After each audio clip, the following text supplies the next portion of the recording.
the trading post. You must learn, flip cards, comics, profits you earn. Rookies to legends, we break it all down. Teaching you the hustle that runs this town. Analyze the flips, predict who's hot. Bowman autos, refractors, the chase don't stop at the trading post. You must learn. Knowledge builds fortune, now it's your turn. What's up, y'all? It's your Uncle Rob, and I want to welcome you to another episode of the Trading Post. Today, I got my man Rex on the line, and he's going to do some talking about Pokemon. Now, I know I had a Pokemon guest on last week, but this week we're going to dive a little bit more into what Rex has got going on, but I'm going to dive into some characters and why he feels certain people might be more attractive than others.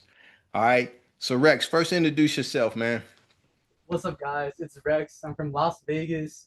And as of lately, I've been making a lot of Pokemon videos showing off slabs and just showing off very cool cards that I think are worth adding to your collection. Okay, so when you say you think they're worth adding to our collection, see, I'm a sports guy, so I know how I value cards. We worry about stats and this, that, and the other. But I mean, I'm finding that this whole Pokemon thing is kind of subjective. It's all about what you feel and what you like. So why do you like these cards that you recommended? Okay, for one, I would say every single Pokemon card, like somebody's either gonna like that one or not like it, just based off of like the design of the Pokemon, which is crazy. So a lot of people really do like the big name brand Pokemon as like Pikachu, Charizard, Eevee. Even if you're not a Pokemon person, you still know who that is. You know what I mean? Like I know you said you don't know Right. Pokemon, but you know what Pikachu looks like. You Right, know, right. I know Pikachu. I know Eevee because of my daughter. But I mean, I looked up some of these people just to be ready, but I don't know some of these people. Like even Charizard, which is I think supposed to be popular. But yeah, show me who that is.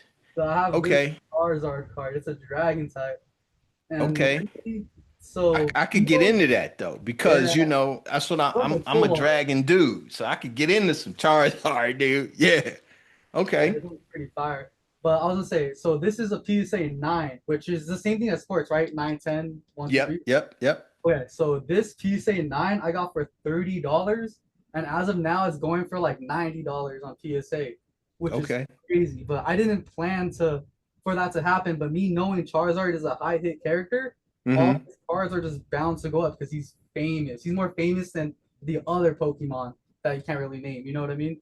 Yeah. All the Okay. famous Pokemon for sure, like ones you kind of want to aim for grabbing, especially in investing.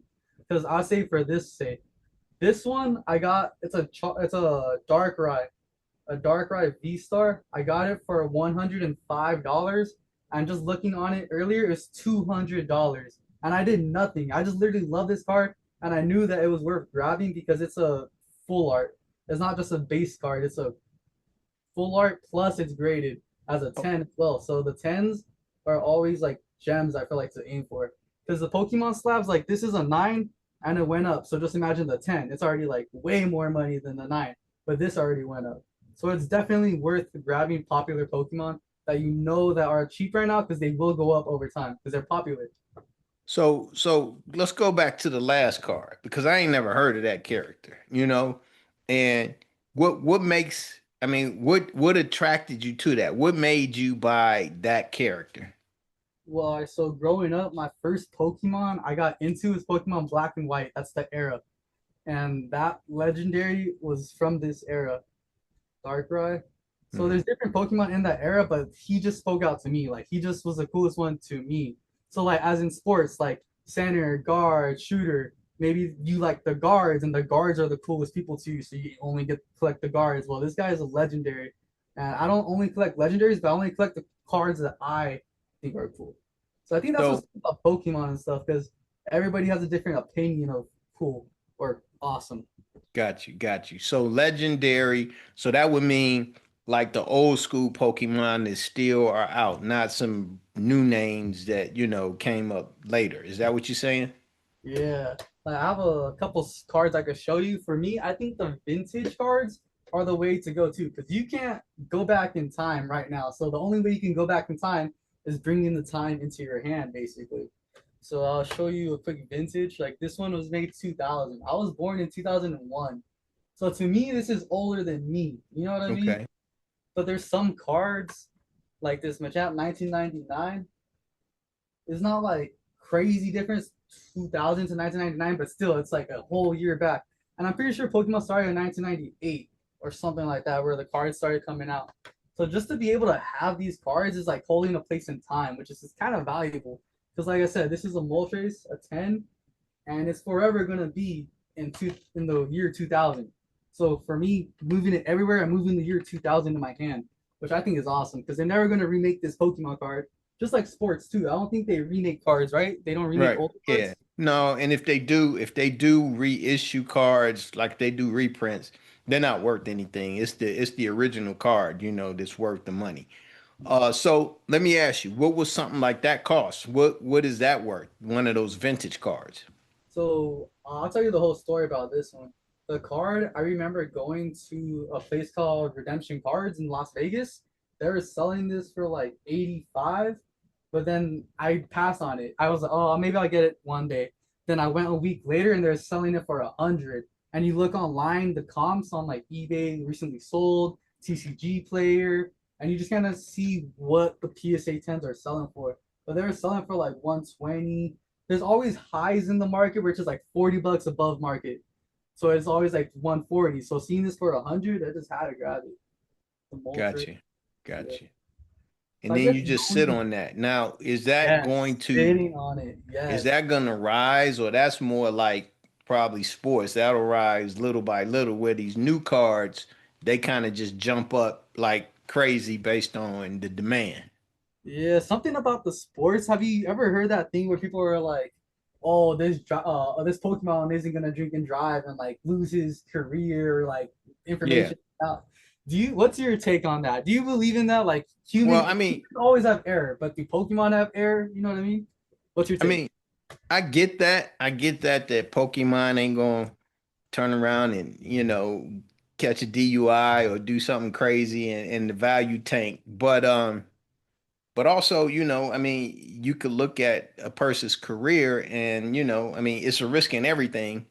But I, Yeah, I just think I have a lot more to base it on, base my purchase on, because a lot I buy rookie cards, prospects. A lot of these cats are still either in school or in the minor leagues, and then I get this huge jump. I mean, I steal the cards for nothing when they first come out. I try to get them for like the base bottom price possible. I only buy autos and number cards, but then as they come up and they get hot, you turn them for, I mean, multiples, sometimes exponentially multiples of the cost. So I don't really look to hold these cards forever. I'm not into vintage and all that kind of stuff. I turn them like an investment. I'm looking at 2, 3 years, and then this card should pop off and pay me 3, 4, 500% of what I put into it. yeah, that's Um, what's awesome about it too. Do you always send your cards to get graded immediately, or you aim for raw, or what do you aim for when you shop for your sports?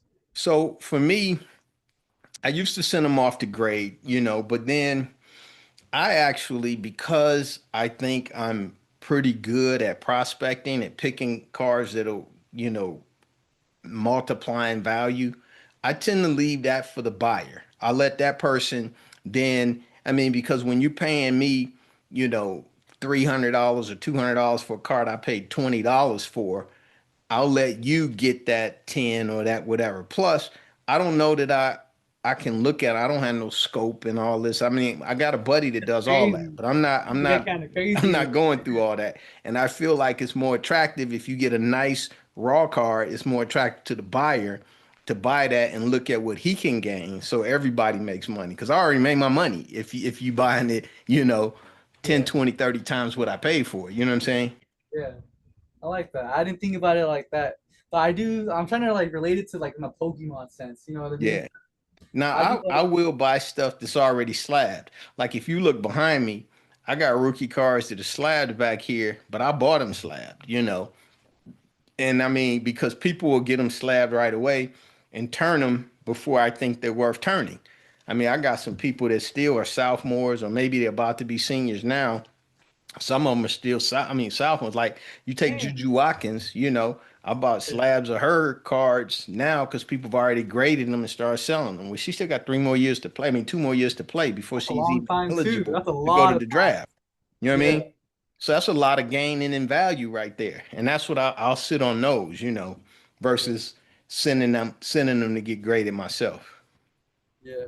Okay, okay. Let me look, put that to like a Pokemon sense, how I'm taking it a little bit, because I recently got this card, and this is one of the most highest chased cards in Pokemon right now. It's called the Bubble Mew. Who is that? So it's Mew. It's regular Mew from the 151. I feel like you for sure know what Mew is. Who Mew is. Let me see. Oh, got another Is that photo. like Mewtwo? Oh no no. Yeah, he's like basically Mew's friend. So this is regular Mew. Let me see. Pink, right? Okay. And those are some magical or mystical cats or something? Yeah, so basically, this guy is usually pink, but his special version is blue. So the Okay. English, here, hear me out. There's variety of English, Japanese, and Chinese. Okay, the languages. Does sports sell Japanese and Chinese cards too, like the fonts and the lettering, or is it only English? Yeah, You know? it's mostly English. I'm not for me. I'm sure they probably have Japanese cards over in Japan, but not, we don't buy those. It's all English. Yeah. See, I think that's the crazy thing about the sports versus Pokemon is that this exact card in English is about like 800, $1,000 someone will charge you for. And for the Japanese version is like 500, 400. But this is the Chinese version. And I didn't care about the language because I cared more about the artwork and the Pokemon. And this I Gotcha. got it for $117. And I can sell it now for like 140, 160. I saw somebody high sell it for 200, but just knowing that I have this and I can get it graded too is Hmm. very motivating to me because I do want to go get it graded. So whenever Yeah. you pick up a sports player, are you always like urging to get it graded when you know that that's a young goaded player gonna like earn up the ranks? Well, see, I think what I'm finding, because my daughter's getting into Pokemon, particularly with the like Japanese versions and all, I want to say how they're produced. Pokemon may have a higher percentage of getting higher grades than sports. I Mm, know I haven't heard those that one sports before. come off. You don't think so? I've never heard that fact before, but I believe it. Like I hear, Well, I mean, yeah, because I mean they're mass producing. You can't see. I mean, you could see how many off centers you get, and you just get tons of them that are nice cards, but it's not worth sending off for grading. Especially if you're ripping. You just see it. Some are nice and clean, some start to be off. I'm thinking that when they're going through that chopping press, it starts to get off a little bit. yeah. Um, but yeah, no, I don't always look to send them off for grading. And I know everybody with a Pokemon card is ready to send it off for grading. Oh my, you're 100% right about that. If grading was free, I think everybody would be sending all of their cards to get graded.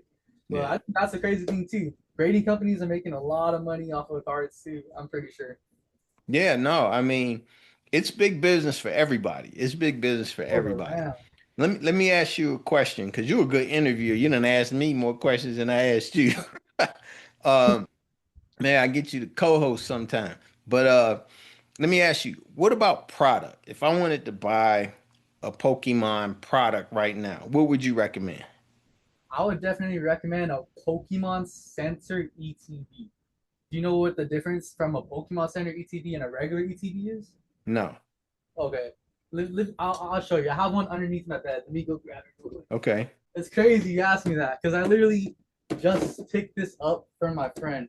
Okay. So the Pokemon ETBs. These are always filled with cards, and they're basically just square boxes, and they have surround wrap. Once a wrap is like peeled, it's already like the cost of the box goes down immediately. But this is a regular ETB. Nowhere on it says Pokemon Center. This was around $70, $80. So I'm expecting that over the next year is gonna go to $100.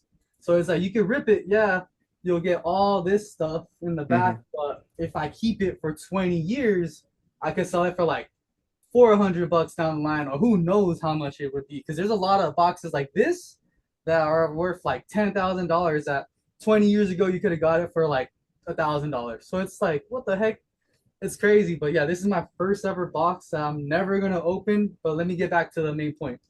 If it would have said Pokemon Center, this box would have been immediately like $230 or something like that. Just because these cards, the special promotion cards, Hmm. this one has nothing on it, but the Pokemon Center one would literally just say Pokemon Center. Just one little emblem. And another thing to the hype, people will love the hype of like the name brand more than the raw card. So the Pokemon Center exclusive boxes are way more valuable than any box that's regular base. So Okay. it's kind of a good investment to get a Pokemon Center one. I know I got this one, which is regular, but the Pokemon Center one is way more expensive. So one day I'll get some and not open them. People are used to opening these, but it's just kind of known in the Pokemon community to keep your Pokemon Center secure because it will go up in value. Okay. So That's my what do little you what do soapbox. you feel about like Evolution's Mega Blaster? Somebody told me about that. An Evolution's Mega Blaster box.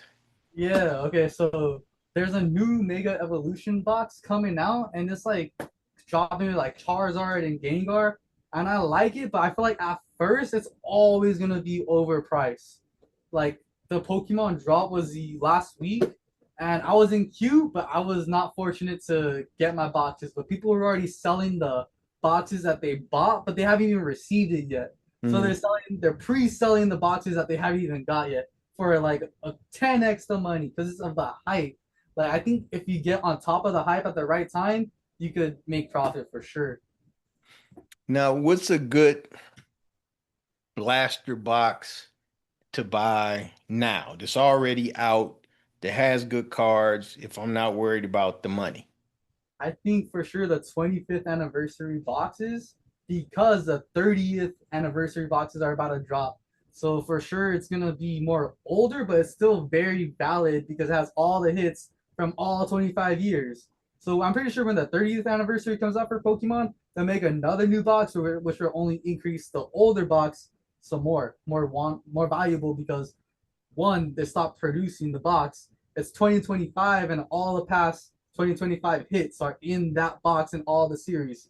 So it's like you could pull a card and you could see the artwork. It'll be a reprint, but it's definitely a reprint from older generations that are just fan favorites. So Oh, I that's got you. the box, the So 25th. how do those reprints do? And would you advise ripping that for those possible hits or holding that? I think for sure ripping it because if you know how to grade and you rip and you get a like a remake Umbreon, a remake Rayquaza, the Charizards, like they do sell because people the older vintage ones are way very expensive. So people will probably go for these newer ones that are pretty expensive, but they are also going to be moving fast because it is valuable. It's the same artwork, but just a little logo that says this is the new remodel of it, not the vintage ones. But like Yeah. I said, it's popular Pokemon that are in it. So if you're lucky enough to pull a cool Pokemon and get a 10, then you're for sure gonna get a lot of money from that.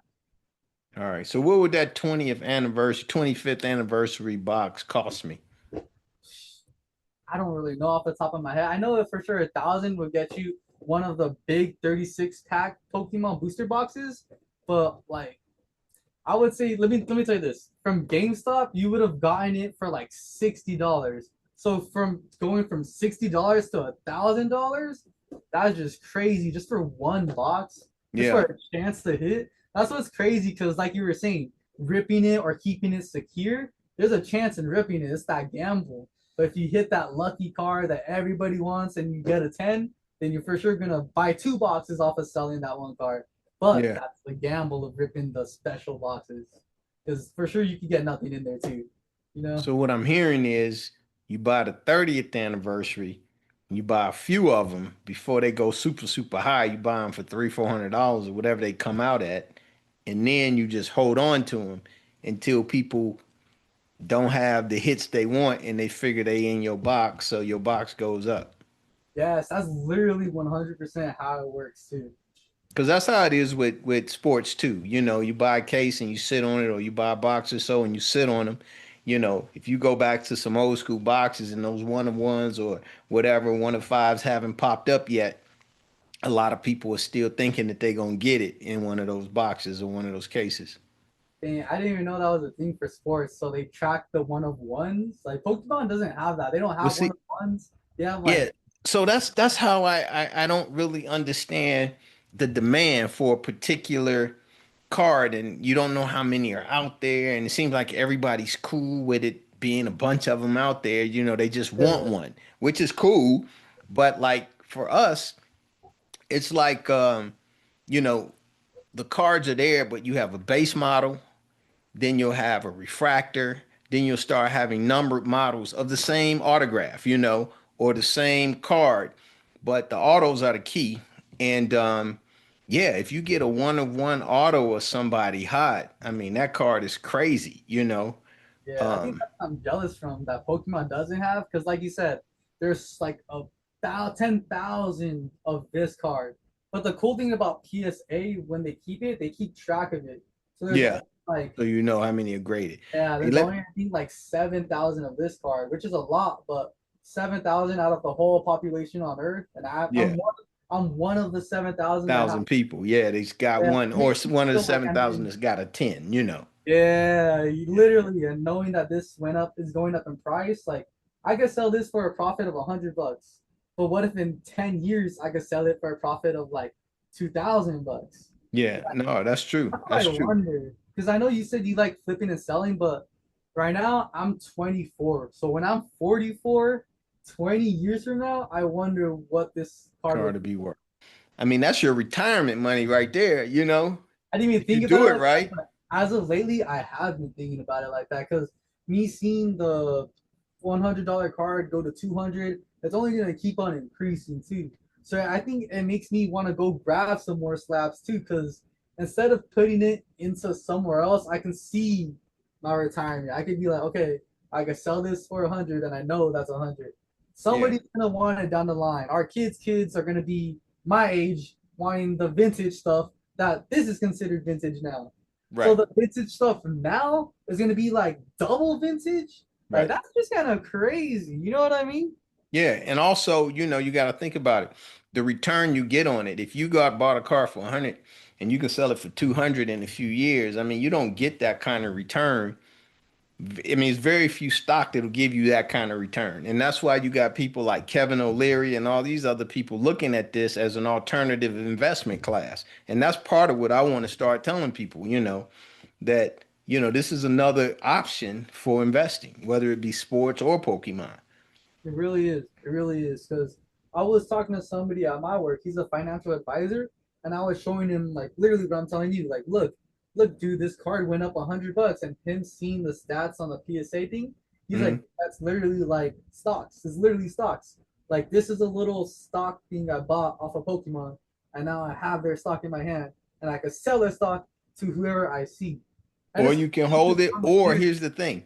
Yeah, Pokemon too, and this is what I mean. We might as well put this out there to the audience and the people that are getting into this young. I mean, you love this, right? You're into this, just like I'm into sports. So you know yeah, more about these characters, these Pokemon, where the investments are good, which ones will rise, than you do about a company that you just picking and you got no idea. You ain't in their boardroom. You don't know what their plans are. You know what I'm saying? You know yeah. more about this than you do that. Yeah, that's kind of true. That's very true. That's very true. Yeah. And so if you are focused and you accumulate, I've seen some people got stacks and stacks. I mean, that's all they got. I mean, that's like having a portfolio. You know what I'm saying? Ain't nothing different than a stock Impressive. portfolio, and it's liquid. You can go to any show at any time and you can get some money if you need it. Yeah, I think that's what's cool too. Is in the city I'm in Las. Are you in Las Vegas too? Yep, I'm here. Las Vegas, our city has so many people coming in and out. So I feel like as a local, you kind of have to capitalize off of that. I know Right. not every city has a lot of people coming in and out, but in Las Vegas, I'm going to a show September 28th, and I'm expecting a lot of people just to be coming and going. But the promoting is already doing itself because everybody in Vegas knows that it's always go, go, go, buy, enjoy, entertainment. One of the Man, it's capital. funny. It's funny you say that because I was just at So the guy I interviewed last week, David, he just told me, he said they're at every show that comes to town, and now they're starting to travel to every show that they could get to. The vendors, I'm doing a show in February, Collectiverse. Vendors are already buying tables. I mean, Yeah, I heard of and that it, one. I'm yeah, interested. and all I'm saying is, some of these promoters, I mean, they want to look at it as competition. It really is. It really is just us providing a place for people to trade and to buy because everybody's coming anyway. I was at PokeCon the other day. You were probably there. You're gonna be here at this other place. I don't know where you're gonna be. I mean, you might be at The King of Sin Cards on Auto Show. Saturday, and you might That's be what at I'm going Sin to. City on Sunday. Yeah. You see what I'm saying? So Yeah. we know all the card shows. I even promote them on this channel. I don't promote them on Collectiverse, but I got people sweating me like we competitors versus, Right. us trying to In the just same promote thing. shows for people. You know what I'm Yeah. saying? And get the audience and the crowd and the buyers a place to go and buy. Yeah. I think that's the most important part is getting the crowd and guiding them. Like it's so awesome having so many different communities like King of Cards, Las Vegas Card Show, the Sin City Card Show. What did you say Yeah. right now? Pokeverse? That Yeah, one? PokeCon was there Poke last week at the Ahern. That's where I'll be in February. But then Genesis had something, and Genesis is Genesis getting is ready to do very something else. Then you got Rock Solid. That's Sonia's show. She's gonna be at the Plaza Theater. I mean the Plaza Hotel downtown later in October. I want to say it's the weekend of the 17th or something. I'll be there. I got a table there. okay, okay. But I'm cool with everybody as long as they don't sweat me. But I'm finding that this promoter market might be as rough as it was when I was back in the music business in the late What? 80s and early 90s, Yeah. where you gotta pump up your chest and tell somebody you better back the fuck up before I lay your ass down. But I'm gonna try not to go there. I want to Yeah, be a nice guy, but yeah. I think whoever that's they know who yeah. I'm talking about. You know what I'm saying? I didn't I'm really gonna want to go there, I but think since you brought it up, I mean, this yeah. is a When mob people town, so they need to know. We just need to all do this shit together and stay the fuck out of my way. Anyway, back to this Pokemon, man. yeah, I was gonna say something real quick about like people getting mad or like angry or happy or too excited. Like when people get upset about the cards, like the prices or something, I feel like they gotta see it two ways. Like as the vendor, they're trying to make some money and have fun as well, because they understand from the buyer side. Because as vendors, we're buyers as well. You know what I mean? So Right, I feel like the best thing to do is not get intimidated by the price, but talk. Like have you heard the saying closed mouths don't get fed? You know what I mean? I feel like that's very true in the buying aspect too. If you don't ask for a little discount, a little $5, $10, if you know what you're looking at and the calculations, ask for what you know and what you want. Because most of right. the No, time they're gonna say no, but most of the time too, they're gonna say yes. It's one on one. Like don't be afraid to use your voice. no, that's real important because when I put stuff in a case, I know what I've got in the card, you know what I'm saying? And I'm Yeah. not necessarily trying to beat people. A lot of times, especially with these shorties that come up, the kids, I mean, I'll Kids, I'll break even. I'll take a loss with a kid sometime just to see his smile on his face yeah, because it's really about the hobby, you know what I'm saying? Because that's I'm passing making the money fire on along. cards, you That's know? passing the fire along. Yeah, I mean that's facts, right? And then I mean that's a person that comes back to you again. Um, As they it's get all about older, a community, man. If we're all doing this, it is about a community because that takes the fun out of it when you really try to be so shrewd that you want to milk somebody for every so price. You don't want to strict. leave some gain for the person. If Yeah. I'm the buyer, where's my advantage if you don't leave me no gain, you know? Yeah, 100%. And I feel like a little to touch more back on like being nice to the community, going and like just showing out for the kids because the kids don't got no money. We all know that it's their parents' money, you know. So Yep. just going out a little free $2 card to the little kid and he gets so excited, then he's gonna remember the excitedness and maybe when that little kid from 7 goes to like 12, he has no money, goes to another card show, sees you again, boom, buy something. And it's not all about that, but just knowing that like he's not going away from the community. He's more involved into the community, and we're bringing them along. It's Well, awesome. I mean, that's a great way to sum this conversation up, man. I mean, that's what this show is about. That's what we're about. I mean, you mentioned your age, 24 years old. I'm 61 years old, man. I done been out here a long time. My boy Scott been doing this for a long time, and it's really about bringing more people Oh, to the hobby, exposing it to people, and having a good time because this is a way that you can enjoy making money. You can enjoy putting stuff away. And I just bought a comic book collection, and that's brand new to me. So I'm always getting into something new. Um, hi. yeah, so I mean, yeah, it's a fun thing. It's a fun way to go, and you could do this forever. You know what I'm saying? I mean, Yeah. and that's really what it's all about. Hey, do me a favor before we get off, man. Tell everybody where they can find you on social media and tell everybody where you're gonna be. Are you gonna have tables at these places or you just going? All right, guys. So for me on social media, follow Rendering Rex on Instagram, and I'll be showing off all the Pokemon slabs, all the cool hits I just got. And I'm vending September 28th at the Sin City Car Show at Desert Breeze in Las Vegas, Nevada. If you guys never been there, come check it out. A lot of room, a lot of fun people. The community is very positive. And for sure, I'm going to be at all the car shows in Las Vegas, try to hit the ones. Like you said, there's one coming up too in September you're going to? Or when was it? Uh, yeah, so you'll be there. That's this weekend coming up. The weekend after that, that's gonna be Las Vegas Car Show at the Ahern, Oh, and then the Aaron. weekend after that, I want to say that's when Rock Solid is doing theirs at the Plaza. So I'm going to come out to Sin City because I haven't been to any one of their shows, and I'm gonna check you out, and we're gonna do some posts from. We're gonna shoot a couple videos from Sin City and in your booth. Okay, I'm very down, man. You're very much welcome and invited. And I'm looking forward to seeing everybody and you there, man. Hey, Rex, I appreciate you, man. Appreciate your time. I appreciate your wisdom, and I'll see you next weekend, next Sunday. See you, boss, man. All Thank right, you for your time appreciate as you. well.